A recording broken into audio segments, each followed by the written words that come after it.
百喻經故事之蠢人儲牛奶。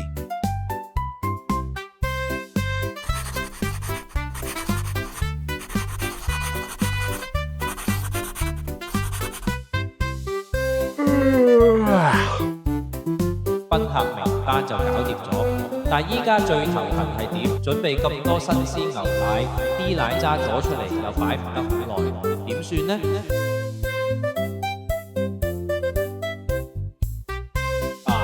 有計啊！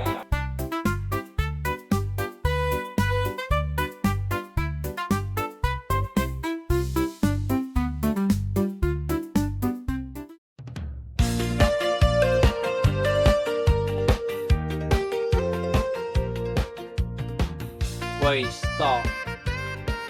小牛牛，你暫時唔可以飲奶住，我要留住啲奶招呼客人。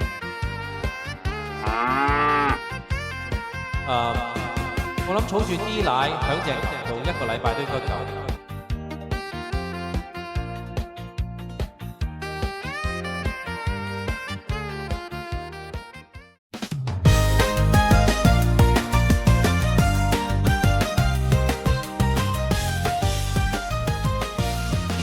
各位好，今日我為大家準備咗超級新鮮嘅牛奶，大家轉個頭就可以品嘗到即揸即飲嘅美味。